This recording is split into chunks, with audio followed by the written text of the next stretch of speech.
What's going on, ladies and gentlemen? Welcome to the Sav Show. My name is Savilian, and today I'm talking about how there are two types of poverty. So the Stoics believed in not one but two forms of poverty. We're all aware of the first form.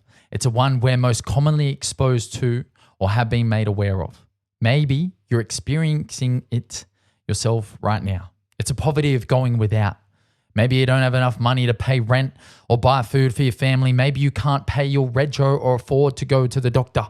That is all this first form of poverty. In the above situations, you're poor because you need or are lacking in the resources to cater for your basic needs. That's a shit place to be in, and I don't wish that on anyone.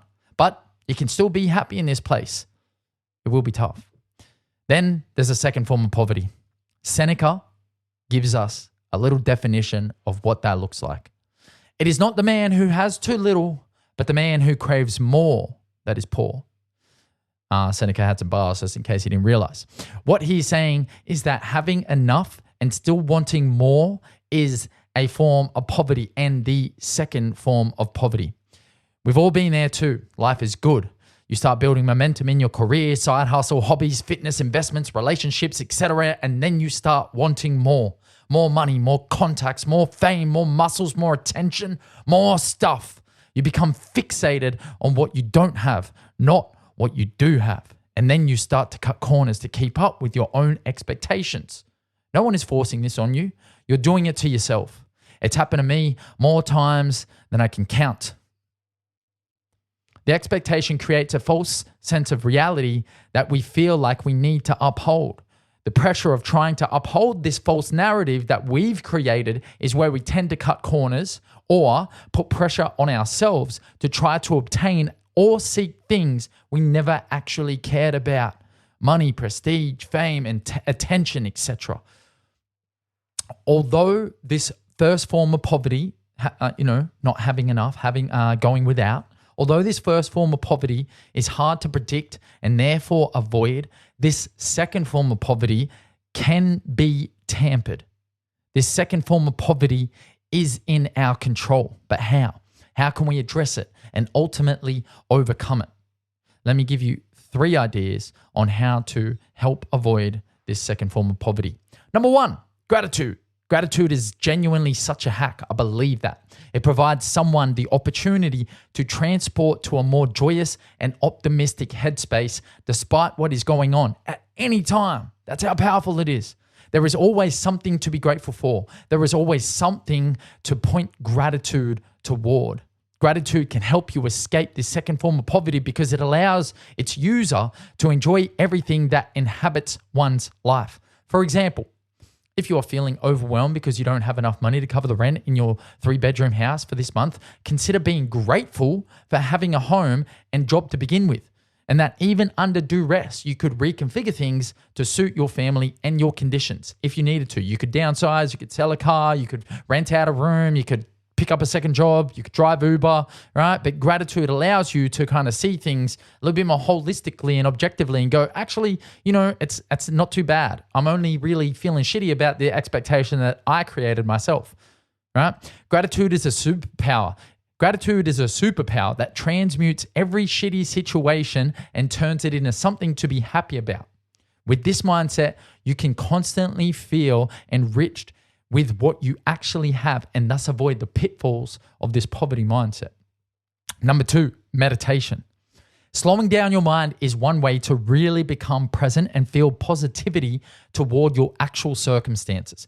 P.S. I'm not referring solely to the eyes closed, deep breathing, woosah variety of meditation. I believe that meditating on things, ideas, moments, and concepts in any way or at any time can provide a portal to be able to slow life down and create room for an abundance mindset. Disconnecting ourselves from the rat race and the more mentality for even a few seconds should be enough to allow you to see how wealthy and healthy you are, and again, defer you from being stuck in a feeling or position of poverty. So basically what I'm getting at there is, being able to just like meditate on something and draw yourself back to the present moment, because in the present moment, that's where you can really go, oh, actually, shit ain't too bad. It's when you start getting ahead of yourself and being like, oh, this is what I should have, or going back to the past and being like, oh, that's what I did have, oh, I had lots of money back then, or, oh, I really want to have more money in the future and I'm not going to get that. And that's when you start disconnecting yourself from like a sense of reality, and therefore start creating all this unnecessary expectation, and that's what leads to this sense of poverty.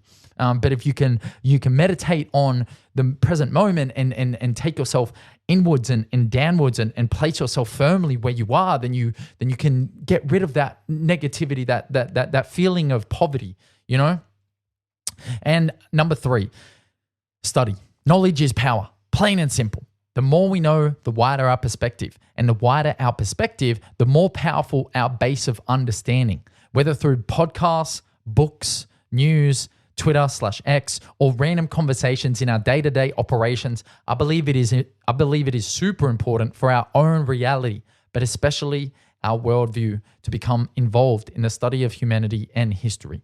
Curiosity is a powerful tool. Become interested in things, not just your own progression and success, but also in our history and the betterment of society. Care about yourself, your neighbor, and any other human being, because why not? Like, seriously, why? Why not? Like, people get so, fixated on like their own success, their own journey, their own progression, their own, I want to get this, I want to get that, I want to get a new car, I want to get a raise, I want to win the thing, I want to be adored, I want to have 10,000 followers on Spotify, I want to, people are so fixated on their own shit that they don't look around and go, maybe I'll just like make the world a better place for a moment. Maybe I'll help this person out just because. Maybe I don't need to tell anyone about the fact that I'm just going out of my way to help this person out. Like, you start adopting a mindset like that, not all the time, but from time to time, and I swear to God, you will not feel poor for a second.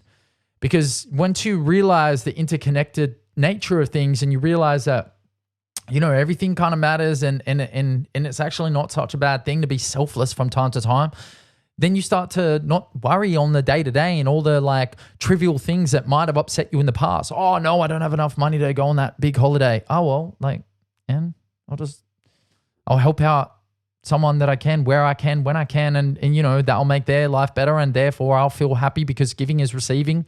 Anyway, I probably won't give you my shirt if it means I am going to freeze to death. But if I like you and you're respectable and I wish to be better and I wish to better the world I want to live in, then I might give you my second last shirt and hope I don't lose my first one. So, I very much have this mindset of like, and the Stoics talk about this, concept of like being able to help yourself in order to be able to help those around you, and how it doesn't actually serve the greater good if you give away so much that you actually then, let's just say you got one loaf of bread to survive for a week. If you give that whole loaf of bread away because you're being a good person and then you starve to death, it actually doesn't help anyone the week after that and the week after that. It might be honorable, I guess, but it doesn't actually serve the greater good, with a long-term sense. And I think if you're trying to do good and be good, then you should be trying to do as much good as regularly as possible. And in that circumstance, it's like, all right, maybe I give away a third of my loaf. Maybe I give away a third of my loaf. Maybe I try and sell a third of my loaf, and then maybe I eat a third of my loaf. And then with that money I make, maybe I buy a couple other loaves. And maybe you try to do it that way. Like, it doesn't have to be like give it all away or keep all of it. It can be like some middle ground where you're trying to help as many people as you can, and not be so concerned about how much of that loaf you actually have. And it's genuinely how I try to think about the world, and how I try to think about living my life. Either way, study of ourselves, our ideas, and our thoughts, as well as the world around us, is a great investment of time and money, and will almost guarantee that you poverty-proof yourself. So, just recapping TLDR, there are 2 types of poverty in this world. Obviously, the one of going without, and the one of never having enough, which Seneca talked about, saying that it is not the man who has too little, but the man who craves more that is poor. And I argue that 3 things can allow you to kind of reduce that amount of poverty that you feel and experience in your life. And those 3 things are gratitude, meditation, and study. Go out there and try to make the world a more enriching place. Not just rich, but enriching, enrich your soul, make yourself feel rich by just being a good, wholehearted, genuine, outgoing person that it's okay to make the world a better place. It doesn't always have to be about just you and your goals and your progression and your success, That's cool as well. Like be entrepreneurial, be strong, be staunch, get that grind on, all that shit. Like I'm all for that. But, if it's all that and none of anything else, and, what are we doing? And I feel like that's, a lot of people are at that place in a society where, it's, I'd rather spend more time on people, people would rather argue about the semantics of helping out a particular situation than actually just going and doing it. Just do something. Do something, anything. You don't have to change the entire world all in one moment, but you can do something. Everyone can do something. And that's what I'm encouraging, to make the world a richer place. Like, it's not that hard to do something, and I feel like we're all capable of it, So expect less, want less, have more. Simple. Anyway, if you guys like this episode, please drop a thumbs up, drop me a comment, let me know what you thought. New Sav show coming out every week, the Sunday Sav. You can subscribe to that below.